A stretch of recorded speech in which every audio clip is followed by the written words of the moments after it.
So the first question, how do I know how much weight to use in your workout? So again, I started off with the lightweight high reps. I did not lift over a 15-pound dumbbell back in the day. Unless, I mean, in softball I did because my coaches made me. But when I was released and was working out for that year of just attending school and not playing college softball, did not lift over 15 pounds. So the first thing I want to say, just in case your goal is not a weight or a strength measurement. It's just physical looks and feel. It does not matter. The weight you use does not matter. It really doesn't. Unless you have a goal, or power lifter, so unless you have a performance goal, a strength goal, or you're getting ready for competitions or CrossFit, the weight you use doesn't matter. If you're doing this for physical health and physique, you can totally achieve that look by using both. And that's essentially what I do with my clients, because here's a muscle, there's all these little fibers in it,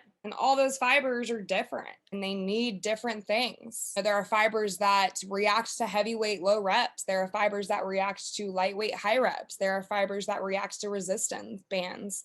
There are fibers that react to explosive moves. There are fibers that react to slow, isolated, controlled moves. And that's what gives you that total, complete definition, tone, and shape to your body. And what makes it visible is your nutrition. So your workouts and weight sessions matter 100%, 100% in order to build that muscle. To see it, that's where the food comes in. So the weight does not matter. What matters is the quality of how you move that weight in your muscle.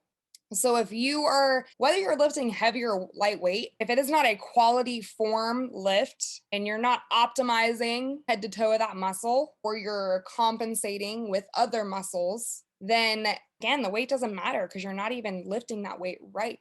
So you could essentially lift and do a whole workout with a set of 3-pound dumbbells and still get the same result at the end, a butt whooping, if that makes sense. Because what happens is the most problems I face in my sessions is wanting to go fast or wanting to speed up, whether it be because we mentally want to go fast for the burn of calories, because we're speeding through the move because it's burning. Both of those things usually lead to bad form, and bad form leads to not truly building the muscle in that area. So if you don't mentally connect with that muscle, won't activate it in the right way. And if you don't activate it, you won't break it down. And if you don't break it down, your body can't feed it and build it. So what matters is the tension that you mentally put and connect on that muscle in with your mind in that moment, because your brain is physically sending neurons to that muscle. That's why you cannot and should not go through the motions in your workout. You need to be mentally there and mentally checked in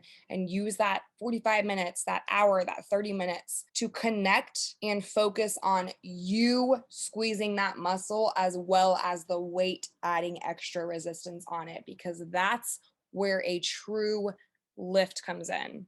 Just because you do a bicep curl doesn't mean you're optimizing every fiber. The only way we'll optimize every fiber is by mentally squeezing that bicep the way it's supposed to be squeezed and bringing that weight up, and the weight just gives you extra resistance. I hope that makes sense.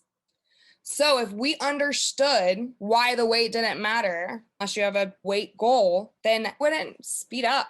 We would be more cautious about our form and not just getting the workout over with, because that is probably the number one thing that's most frustrating, is you guys put in so much work and effort in these workouts for days and weeks at a time and trying to get results, and then you don't. And you're like, I just spent all this time in the gym. But instead of spending all this time in the gym, quantity, why don't you spend less time in the gym and make it more intentional for quality? Okay, so consider your goals in regard to this question. So if you do have a performance goal, a strength goal, or if you're getting ready for some sort of competition, then your weight will matter. But other than that, your weight really doesn't matter. So if you have any further questions on this question, totally reach out.